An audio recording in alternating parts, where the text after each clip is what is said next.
Xin kính chào quý khán thính giả. Hôm nay, kênh sẽ gửi đến mọi người một câu chuyện mang tên là Ái Yêu. Câu chuyện xoay quanh một mối ân oán tình thù, dẫn đến cái kết bi thương cho những người trong cuộc. Người thì ra đi trong đau khổ nghẹn ngào, người ở lại thì sống một đời điên dại, còn hệ lụy đến cả những người vô tội xung quanh. Cho nên, hận thù nếu cởi được thì nên cởi chớ không nên cột.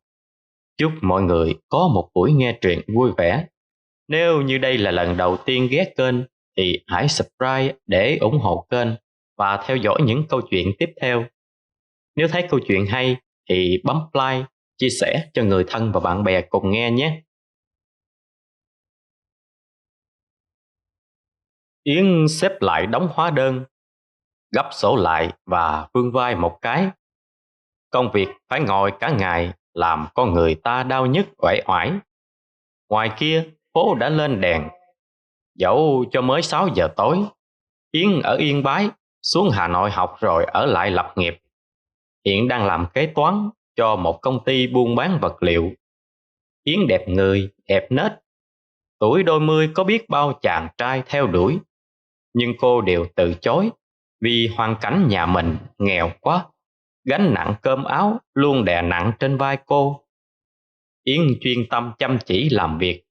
Với mức lương hiện tại, cô cũng giúp cha mẹ thôi đi làm thuê, đồng thời nuôi 3 đứa em đi học. Cửa hàng vật liệu xây dựng Thắng Lợi do ông Thắng làm chủ. Ông 50 tuổi, da trắng môi đỏ, tướng tá thì phương phi, không có dấu hiệu của sự lão hóa. Ông đi sớm về khuya, ai cũng biết ông lập thiếp bên ngoài. Bà Loan vợ ông biết rất rõ nhưng nín nhịn. Trái với sự trẻ trung phong độ của chồng, bà Loan nhìn như bà ngoại. Tóc tai rủ rượi, bạc hết nửa đầu. Quần áo giản đơn, lúc nào cũng lúi húi trong bếp. Bạn bè con cái thấy vậy, khuyên bà nên đi thẩm mỹ để giữ chân chồng, nhưng bà không chịu. Bà thuộc tiếp phụ nữ cổ hủ, chỉ biết chăm con dọn dẹp, không bước chân ra thế giới bên ngoài. Ông Thắng và bà Loan có một cậu con trai gần 30 tuổi, là bác sĩ khoa ngoại, công tác ở bệnh viện lớn tại Hà Nội, tên là Lợi. Phần lớn thời gian cậu ấm này ở lại bệnh viện, ít khi về nhà. Mà có về nhà cũng ở trong phòng, ít khi tiếp xúc với ai. Yến dắt chiếc xe đạp mini Phượng Hoàng ra khỏi cửa hàng, thong thả đạp về nhà. Vừa đi, cô vừa suy nghĩ sắp xếp công việc cho ngày mai.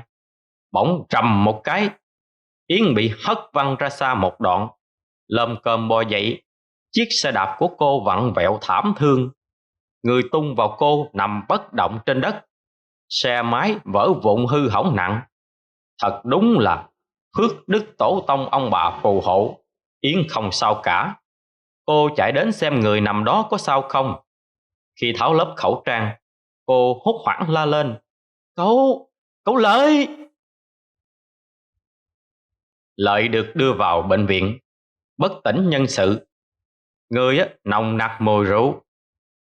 Nhận ra đồng nghiệp, các bác sĩ khẩn trương cứu chữa và gọi điện thông báo cho gia đình.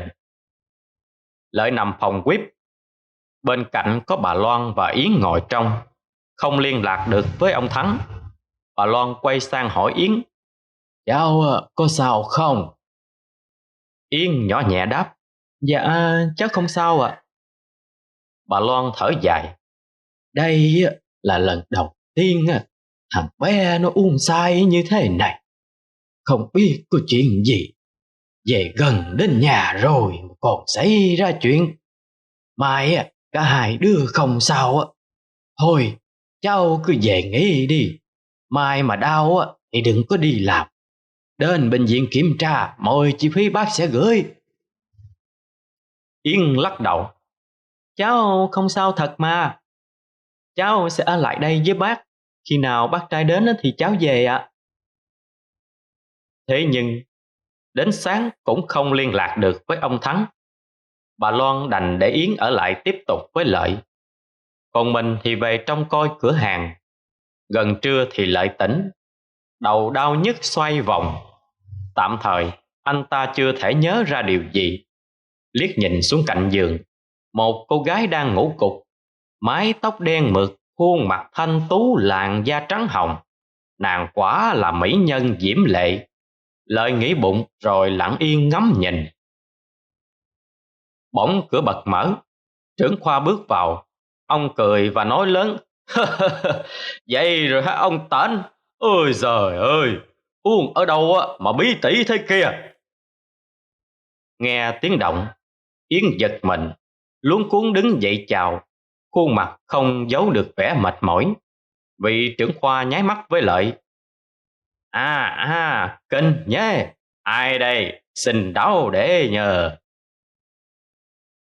Lợi đưa tay lên gãi đầu, thành thật khai: Báo cáo, em không biết ạ. Yến tiếp lời: Dạ, xin chào bác sĩ, tôi là nhân viên kế toán, làm việc trong cửa hàng nhà cậu chủ ạ. Lợi nghệch mặt ra, bởi chẳng bao giờ quan tâm đến việc ở nhà, nên anh không biết. Trưởng khoa hắn giọng: Cậu không có gì nguy hiểm cả, chỉ sai qua thôi, tỉnh rồi thì về đi thôi, gia đình lo. Đoạn ông ghé sát tai Lợi nói thầm: Còn cô bé xinh đẹp kia, nếu không phải người yêu của cậu thì giới thiệu cho tôi đi nha. Nói xong, ông cười lớn rồi rời đi. Thấy Yến đứng lóng ngóng nơi góc phòng, Lợi nói: Em ngồi đi, mà em tên gì nhỉ? Yến ngồi xuống ghế rồi nhẹ nhàng đáp: Dạ, em tên Yến ạ. Mẹ tôi nhờ em vào trong tôi ạ. Cậu không nhớ gì sao? Yến hỏi. Cậu đã đâm vào em ở gần đoạn nhà, cậu sai quá. Lợi bóp trán, cố nhớ lại mọi chuyện. Đột nhiên, anh ta đấm tay xuống giường, khuôn mặt đanh lại, ánh mắt như có lửa. Gọi tài xế đưa tôi về nhà. Bà Loan đang nấu cháo Yến, định mang vào bệnh viện thì Lợi về. Nhìn thằng quý tử mặt hầm hầm đi thẳng lên phòng. Bà Loan đưa mắt nhìn Yến có ý dò hỏi. Yến lắc đầu, để giỏ đồ xuống rồi đi ra phòng làm việc. Bà Loan múc cháo rồi bưng lên phòng cho con trai. Cửa không khóa, bà đi thẳng vào, đặt chén cháo lên bàn. Lợi ngồi trên giường, đầu gục xuống, tay đang vào nhau, dáng vẻ cực kỳ đau khổ. Lại gần con, bà khẽ hỏi: Con có chuyện gì vậy?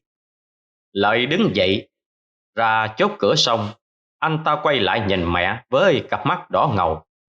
Đinh Văn Toàn là ai? Mẹ biết anh ta chứ? Như có luồng điện chạy qua, bà Loan lắp bắp: Làm sao con? Lợi nghiến răng: Ông ta đã đến tìm con. Ông ta nói là con là con ruột của ông ấy và yêu cầu con giúp một số tiền lớn. Con đã không tin cho đến khi ông ta đưa tấm hình chụp chung thân mật với mẹ và bức thư báo có thai. Đó là chữ của mẹ, con không thể nhìn nhầm được. Ông ta còn nói nếu không tin thì có thể đi xét nghiệm ADN. Mẹ nói xem chuyện này là thế nào? Bà Loan ngồi xuống ghế. Giờ đây, thân thể bà tựa như quả bóng xì hơi, không còn sức sống.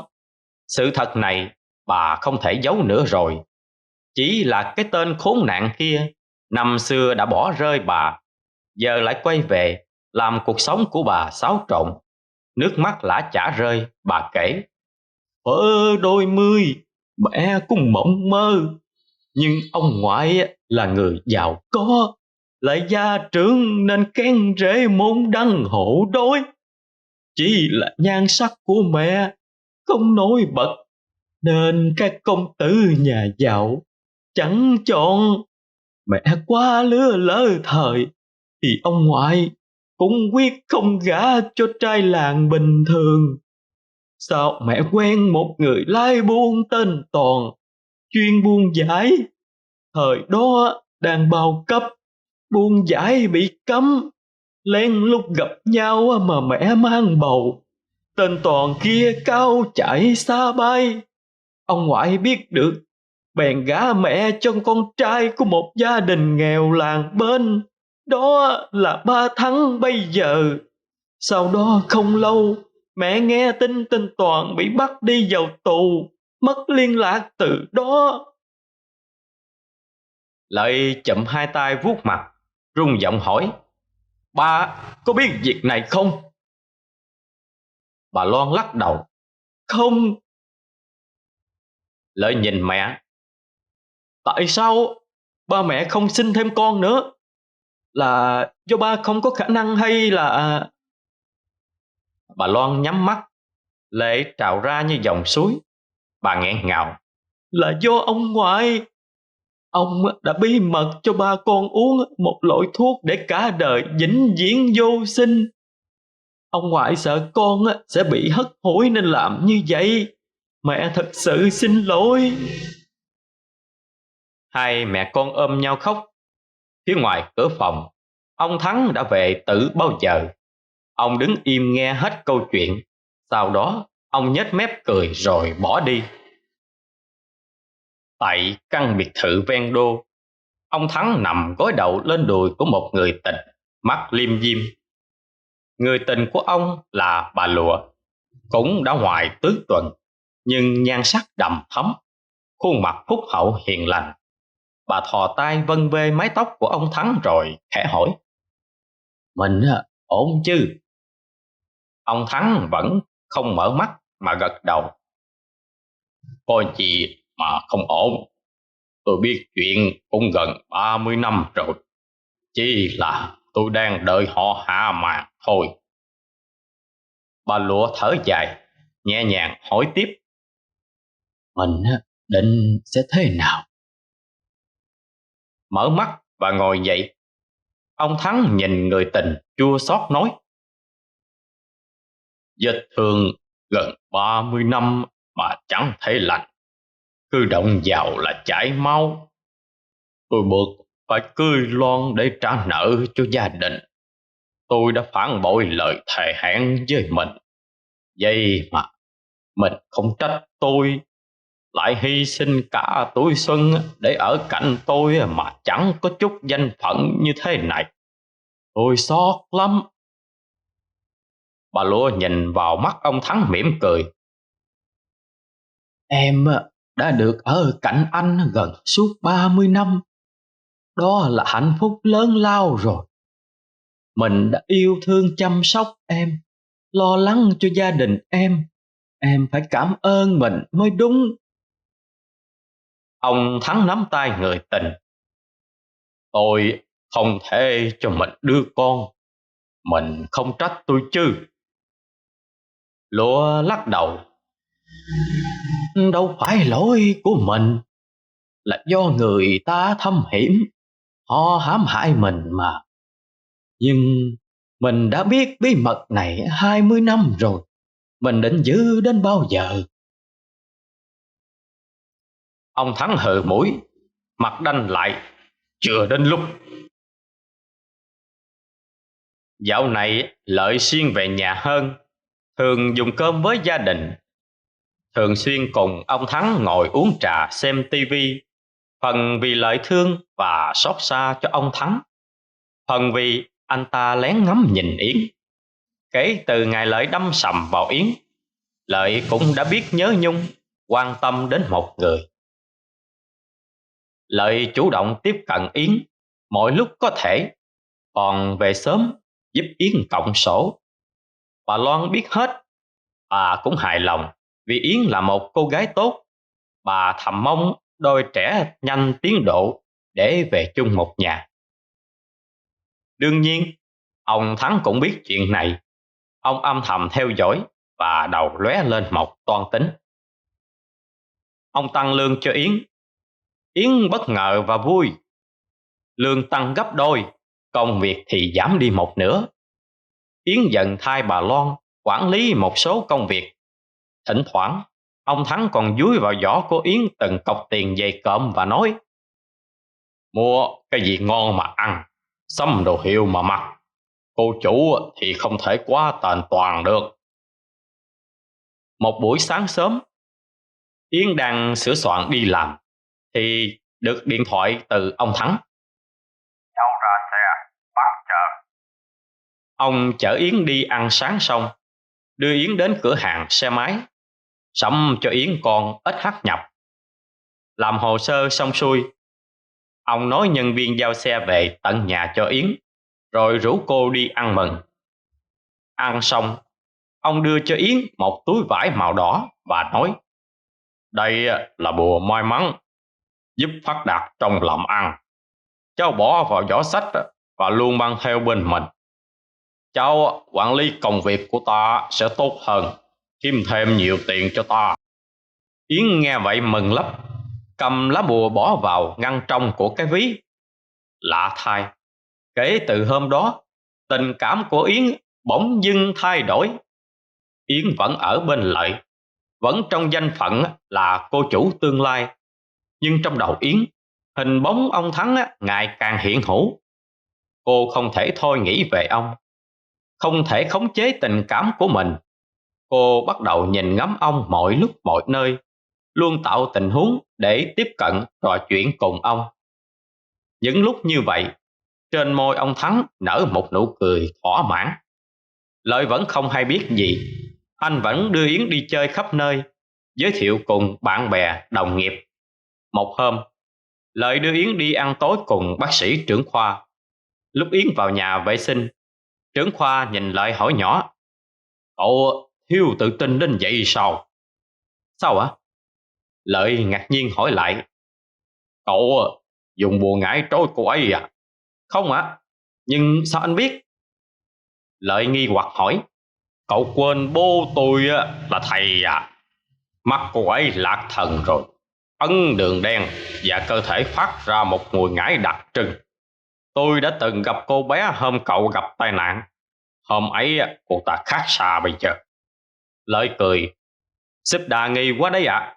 Em việc gì phải làm như vậy? Cô ấy không bỏ bùa em thì thôi chứ. Trưởng khoa nhìn Lợi nói một cách nghiêm túc: nếu cậu thật sự không làm thì nguy to đây. Ngải này ác chứ chả đùa đâu. Tuy đàn anh cảnh báo như vậy, nhưng Lợi vẫn không mấy để ý. Anh ta không tin chuyện bùa ngải, cho rằng đó chỉ là trò mê tín dị đoan lừa gạt. Yến vẫn ở bên Lợi, nhưng làm theo lời ông Thắng. Hồ sơ sổ sách cô bắt đầu làm khống. Toàn bộ tiền giao dịch cô chuyển vào tài khoản riêng của ông. Công ty chỉ còn cái xác, vốn thì đã bị rút sạch. Nhìn tổng số tiền của mình trong ngân hàng, ông Thắng nhếch mép: đã đến lúc. Tan làm, Lợi chở Yến đi ăn, nhưng cô từ chối. Đứng nói chuyện với Lợi, nhưng Yến liên tục xem đồng hồ. Thấy lạ, Lợi hỏi: em có hẹn à? Không ạ, em có chút việc riêng cần giải quyết. Nói xong, Yến quay lưng bỏ đi. Lợi hơi buồn, nhưng nghĩ người yêu bận nên thông cảm. Anh quay vào nhà thì va phải bà Loan hớt hải chạy ra, vẻ mặt gấp gáp. Túm lấy vai mẹ, Lợi hỏi dồn: mẹ, có chuyện gì vậy? Sao mẹ vội vã thế? Cần con giúp gì không? Không trả lời con, bà Loan lên taxi đi mất. Lợi lẩm bẩm: hôm nay ngày gì vậy nhỉ? Trên taxi, bà Loan mở điện thoại xem lại tin nhắn từ một số lạ. Muốn biết sự thật về lòng chung thủy của chồng bà, hãy đến ngay khách sạn X, phòng Y, đường Z. Bà Loan vẫn biết ông Thắng từ lâu có người tình, nhưng chưa bao giờ bà lên tiếng. Phần vì mặc cảm tội lỗi, phần vì chưa có bằng chứng. Tuy nhiên, hôm nay bà nhận được tin nhắn này, bà cũng muốn một lần nhìn thử xem cô ta là ai, tròn méo thế nào. Thuở xưa, bà bị bố ép gả cho ông Thắng để cứu vớt danh dự gia đình dòng tộc. Nhưng trong quá trình chung sống, bà thật sự đã yêu thương chồng bằng tình cảm chân thật. Bà đã dành cho chồng mọi thứ tốt đẹp nhất, mong bù đắp lại những gì bà và bố bà đã gây ra, và cũng mong một ngày nào đó bà nhận lại tình yêu từ chồng. Nhưng gần 30 năm sống chung, ông Thắng vẫn dịu dàng lịch sự với bà như một người bạn, còn tình yêu thì ông lạnh như băng. Nay bà đến khách sạn ít như trong tin nhắn, bà không có ý định ghen tuông, chỉ muốn nhìn tình địch rồi ra về. Bà muốn xem chồng mình thích người phụ nữ như thế nào mà thôi. Đến trước khách sạn, bà nép vào một góc khuất và lặng yên chờ đợi. Một lúc lâu sau, bà thấy ông Thắng vòng tay ôm eo Yến đi ra, mở cửa dìu Yến lên xe. Ông Thắng vòng sang, ngồi lên ghế lái và chồm qua hôn môi Yến. Bà Loan ôm ngực dựa vào tường, cố gắng đợi chiếc xe rời đi. Bà mới khuỵu xuống ngất lịm. Ông Thắng ngồi trong phòng ngủ, quay lưng ra cửa, hai tay chống lên đùi, mắt nhìn vào khoảng không vô định. Ông chờ đối mặt với vợ mình. Cánh cửa bật mở. Bà Loan bước từng bước nặng nhọc, lê tấm thân nhào nát vào phòng và đổ ập trên giường. Bà vẫn nghĩ chuyện mình vừa nhìn thấy là bí mật của chồng, nên dù đau đớn, bà vẫn kiếm tìm một đối sách để xử lý cho toàn vẹn. Thấy vợ nằm úp mặt xuống gối, ông Thắng quay lại, nhếch mép cười hỏi: "Em mệt à? Có chuyện gì sao?" Bà Loan gạt vội dòng lệ, ngồi dậy lắc đầu: Không ạ, em chỉ hơi đau đầu thôi. Anh ăn cơm không để em dọn? Ông Thắng nhìn vợ, ánh mắt giễu cợt: "Thật là không có chuyện gì chứ?" Bà Loan miễn cưỡng gật đầu: Vâng ạ. "Kể cả việc chồng ngoại tình với con dâu tương lai cũng không vấn đề gì nhé." Như bị trúng tên xuyên tâm, bà Loan nhìn chồng với ánh mắt ngỡ ngàng kinh ngạc. Ông Thắng tiếp: "Tin nhắn đó là của anh." Tại sao chứ? Bà Loan thều thào, cố gắng hết chút sức tàn để hỏi. Ông Thắng cười gằn, khuôn mặt lạnh tanh trong khi ánh mắt rực lửa: "Em giữ bí mật gần suốt 30 năm có mệt không? Anh thì mệt rồi, không muốn cất giấu nữa. Mình bày ngửa với nhau thôi." Bà Loan tròn mắt nhìn chồng, miệng lắp bắp: Ý anh là... Ông Thắng hít một hơi dài, rồi chậm rãi: "Đinh Toàn không hề phụ bạc em. Khi em báo tin với hắn là đã có thai, hắn đã đến gặp bố em để thưa chuyện và xin chịu trách nhiệm. Ấy vậy mà ngay hôm sau hắn bị bắt về tội buôn lậu, tù hơn 10 năm. Em có biết? Khi ta cưới nhau hơn 1 năm, anh bất ngờ được một người bạn của Toàn báo tin. Anh đã vào thăm tù, trực tiếp gặp Toàn để xác minh sự thật. Lúc đầu anh buồn lắm chứ, nhưng nghĩ thôi thì cái số nó vậy, trâu người ta nghe mình. Anh hy vọng rồi sau này cũng có một đứa con. Nhưng 5 năm trôi qua, thằng Lợi đã lớn mà em không cấn bầu. Trong khi anh rất mong ngóng, thì gia đình em lại tỏ ra rất thờ ơ. Anh lén đi bệnh viện kiểm tra thì mới biết anh bị vô sinh. Nhưng bác sĩ khẳng định anh không phải bị bẩm sinh, mà là do uống thuốc độc. Anh đã âm thầm điều tra và biết được lão thầy Lan là bạn chí cốt của bố em đã làm việc này. Chính miệng lão đã nói với anh là mua thuốc từ Trung Quốc về và theo yêu cầu của bố em. Bà Loan lắp bắp: Vậy cái chết của ông ấy... Đúng vậy, là anh. Ông Thắng bình thản gật đầu: Anh chỉ đổ chai thuốc trong túi của lão ta vào mồm ông ta thôi. Không ngờ đó lại là thuốc độc. Chai thuốc đó vốn là dành cho người tình của em, Đinh Toàn. Bà Loan đổ gục xuống sàn.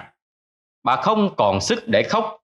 Vậy ra gần 30 năm qua bà trách lầm người yêu, trong khi anh ta đã bị bố bà hãm hại. Bà không thể trách bố, mà chỉ trách mình nông cạn, không đủ niềm tin vào người yêu, không đủ dũng khí để đối mặt và không đủ bản lĩnh để bảo vệ người tình. Hai người đàn ông đi qua cuộc đời bà cũng vì bà, vì gia đình bà mà khốn đốn. Bà chả có thể giải thích, càng không có tư cách nói lời yêu thương hay đòi hỏi bất cứ điều gì. Bà biết họ hận gia đình bà nhiều lắm. Ông Thắng nhìn vợ nằm dưới sàn với đôi mắt lạnh tanh, đoạn ông bước ra khỏi phòng. Bà Loan cố ngước mắt nhìn theo dáng chồng lần cuối, rồi bà từ từ nhắm mắt. Đám tang bà Loan tổ chức trong một chiều mưa buồn não nuột. Lợi quỳ trước linh cữu mẹ, ánh mắt vô hồn.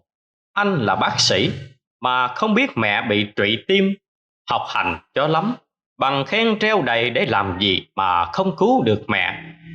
Vừa nhìn thấy nhau đó mà, sao giờ nghìn trùng cách biệt thế này. Lợi không khóc được, chỉ cảm thấy nghẹn ngào đau khổ. Trong đám tang bà Loan, có một người đàn ông lạ lặng lẽ đứng ở góc phòng, tựa lưng vào tường để hút thuốc. Đó là Toàn, người đàn ông khốn khổ bị bố vợ hụt tống vào tù. Ông đứng đó, thỉnh thoảng đưa mắt ngắm nhìn di ảnh của người yêu với khuôn mặt buồn bã. Ông giận bà chỉ vì bà vội lấy chồng khi chưa tìm hiểu kỹ ngọn nguồn. Bà từng hứa chỉ yêu một mình ông, mà rồi chẳng đợi ông nổi một tháng. Ông đã từng nghĩ sẽ trách móc hoặc thậm chí lên kế hoạch làm cho bà đau khổ để trả thù bà. Nhưng giờ ông không còn giận bà nữa. Ông chưa từng nghĩ sẽ chia ly với bà sớm như thế này. Cảm ơn bà đã sinh cho ông một đứa con trai giống ông như Tạc. Cảm ơn bà đã nuôi dạy nó một mình. Chắc bà vất vả lắm. Ông chợt thấy mình khốn nạn khi năm xưa đã nói sự thật cho chồng bà để đày ải bà, cho chừa cái tội phụ ông. Càng nghĩ ông càng thương bà. Ông phát hiện ông vẫn còn yêu bà nhiều lắm. Ông nhớ lại thỏa thuận giữa ông với ông Thắng năm xưa. Thắng sẽ giúp ông giữ bí mật và giúp ông nuôi con trưởng thành. Ngày ông ra tù, Thắng sẽ trả lại vợ con cho ông, đổi lại toàn bộ gia sản sẽ là của Thắng. Nghĩ đến đây, Đinh Toàn nhếch mép cười chua chát, khinh bỉ hai thằng đàn ông hèn nhát bắt tay nhau để hành hạ một người phụ nữ của đời mình. Phần ông Thắng, ông không ra sảnh ngoài để điều hành tang lễ, mà âm nòng trong phòng ngủ, nơi mà gần 30 năm qua ông chung đụng với người đàn bà ông không yêu, nơi mà cứ nghĩ đến ông lại có cảm tưởng như địa ngục. Ấy vậy mà nay ông thấy trống vắng quá, căn phòng rộng quá, dường như thiếu thứ gì đó. Ông từng rất mong chờ ngày này. Ông từng tưởng tượng ra khuôn mặt bàng hoàng xen lẫn xấu hổ khi biết ông đã nắm sự thật từ lâu. Ông nghĩ lúc ấy bà sẽ đau khổ và nhục nhã lắm.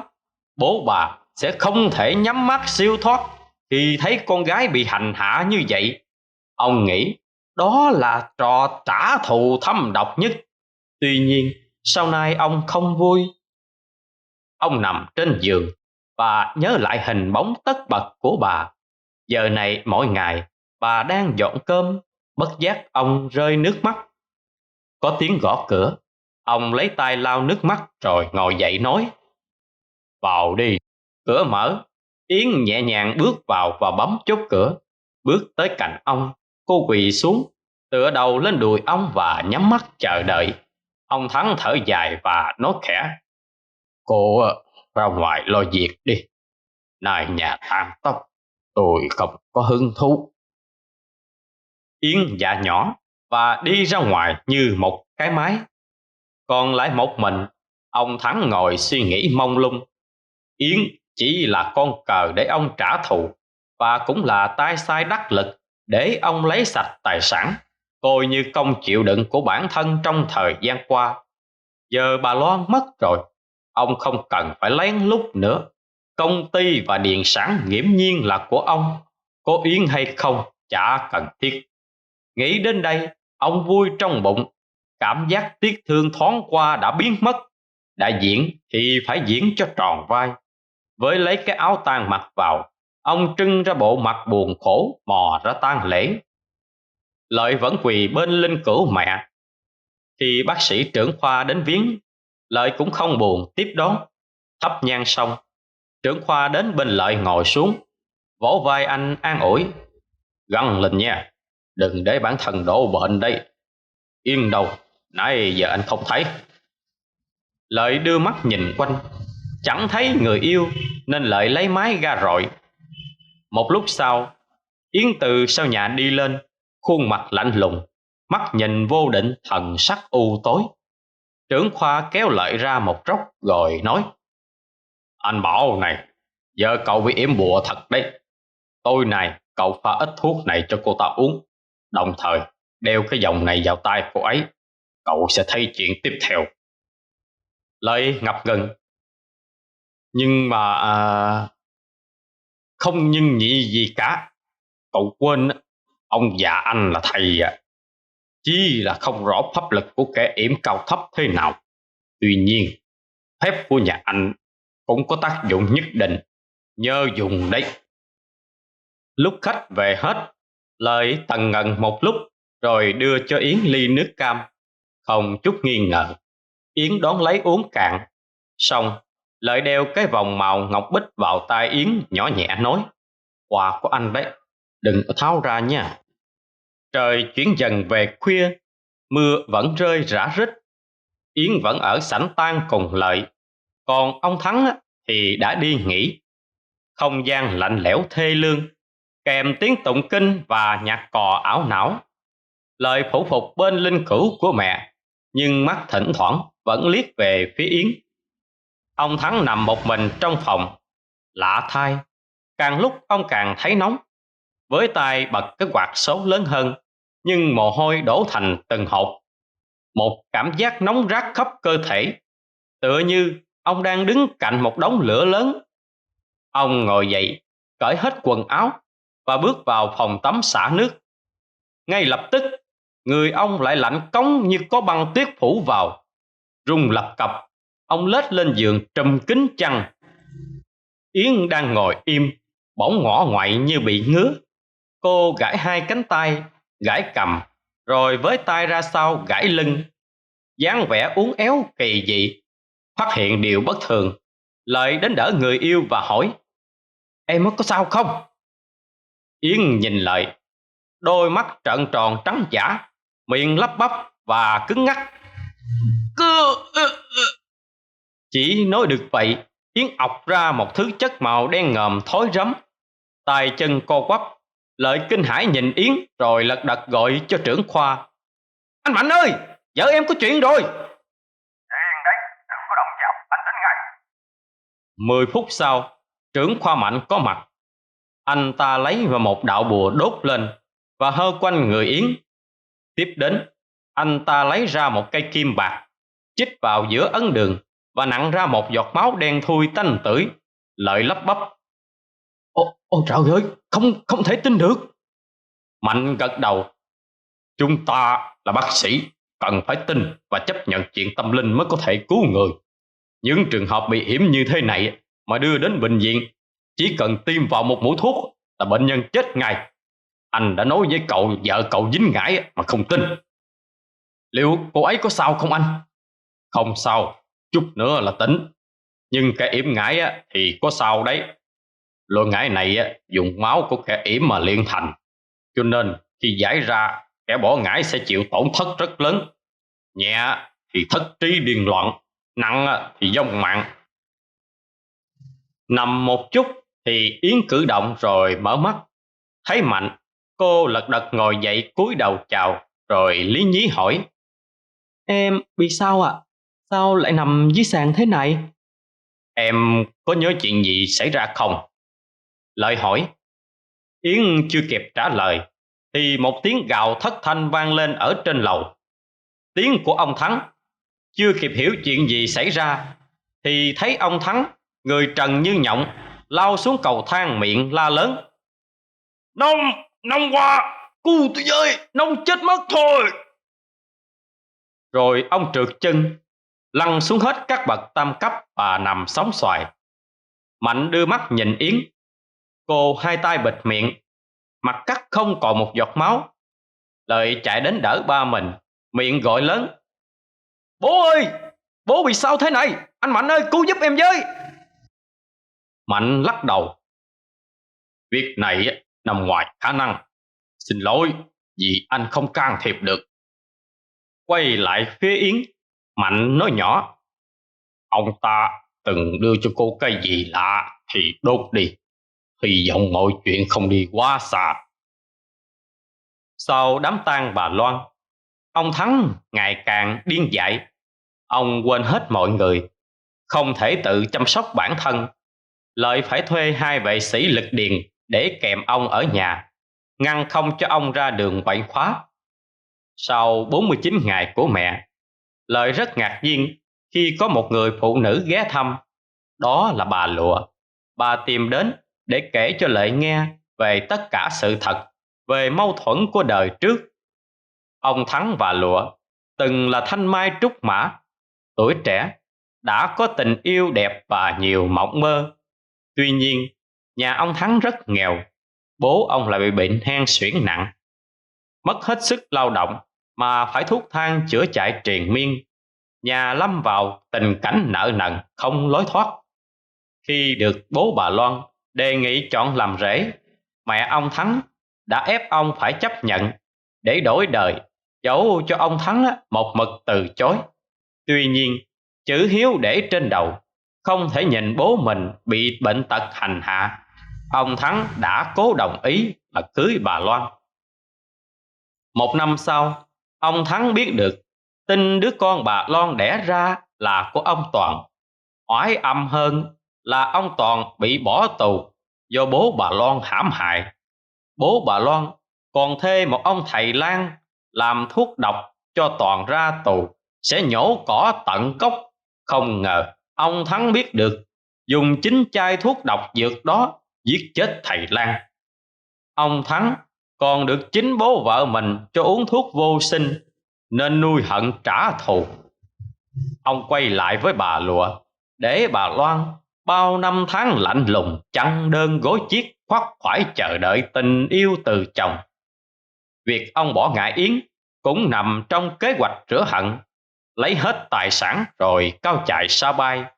Chẳng ngờ trời bất dung gian, ngải được giải và ông thì thần trí điên loạn. Bà Lụa đến gặp Lợi để xin tạ tội và đón ông Thắng về chăm nuôi. Đâu thì ông ấy cũng không phải cha ruột của Lợi, nên bà tha thiết mong Lợi đồng ý. Lợi ngồi nghe hết, nước mắt tràn trề. Anh thương cho số phận của tất cả mọi người trong cuộc. Trong câu chuyện này, người gây ra nút thắt là ông ngoại anh, để rồi đời sau đau khổ. Anh cũng không giữ ông Thắng, chỉ muốn cùng bà Lụa tìm thầy pháp giỏi để cứu ông. Qua giới thiệu, anh được biết một người thầy ở Bình Thuận. Lợi cho xe vào rước thầy ra Hà Nội. Tuy nhiên, lúc nhìn thấy ông Thắng, thầy đã từ chối chữa trị. Không phải là không chữa trị được, mà là thầy không muốn cứu người đã gây ra nghiệp quá nhiều. Thầy nói: Bố vợ ác là cái nghiệp của ông ấy.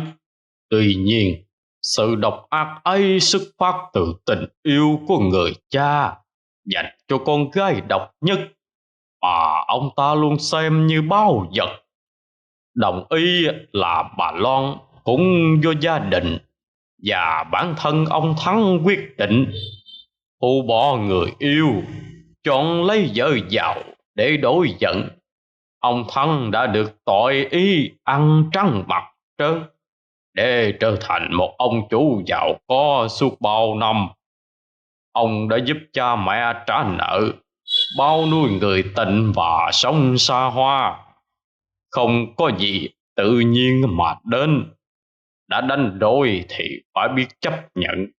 Ai cũng có kẻ thù, chỉ là cách họ giải quyết thế nào mà thôi. Oan oan tương báo thì đến bao giờ mới hết. Riêng ông Thắng thì đã chọn cách trả thù hèn mọn. Đó là hai cá người vô tội. Dù muốn dù không, hai mạng người đã ra đi vì ông. Họ không siêu thoát mà ở lại đeo bám bên cạnh ông. Lợi nhìn thầy tha thiết cầu xin. Con người ai cũng mắc sai lầm. Cũng vì ông ngoại con mà dẫn đến câu chuyện đau lòng như ngày hôm nay. Con tha thứ cho ông ấy. Xin thầy hãy cứu giúp. Thầy lắc đầu. Tôi chỉ làm lễ giúp hai vong hồn bên cạnh ông ta siêu thoát. Còn bản thân ông ta thì phải tự trả nghiệp. Sau đó thầy lập đàn làm lễ rồi ra về. Lợi và bà Lụa còn tìm rất nhiều thầy pháp khác để giúp, nhưng ai cũng lắc đầu bó tay, không còn hy vọng. Bà Lụa đưa ông Thắng về quê ngoại ở Nam Định, mua một căn nhà nhỏ ở gần bệnh viện tỉnh để tiện việc chăm sóc và chữa chạy cho ông. Từ đó về sau, ai đi khám bệnh ở bệnh viện tỉnh Nam Định đều thấy một người đàn ông trắng trẻo phương phi đứng ngoài cổng rào bệnh viện, đưa cái ống lon qua xông sắt để xin thức ăn thừa. Người đàn ông này cũng nhặt nhạnh những đồ vật cũ, bỏ vào bao rồi ì ạch cõng về nhà. Cũng thường có một người đàn bà đẹp hay khóc lóc chạy theo ông, níu kéo ông, nhưng lần nào cũng thất bại. Lâu dần, họ thế nào cũng không ai để ý nữa. Yến về lại quê, mở một chi nhánh bán vật liệu, nguồn cung từ công ty Toàn Lợi. Cô không vượt qua được mặc cảm, nên chỉ có thể trở thành bạn tốt của Lợi. Lợi đã ra nước ngoài làm việc, gia sản ở nhà ông Toàn quản lý. Các bạn thấy đấy, người làm trời nhìn, không có bí mật hay tội ác nào che giấu vĩnh viễn. Hãy sống vị tha với nhau, bớt sân si tính toán để cuộc đời thanh thản hơn. Tạm biệt và xin hẹn gặp lại mọi người ở những câu chuyện tiếp theo.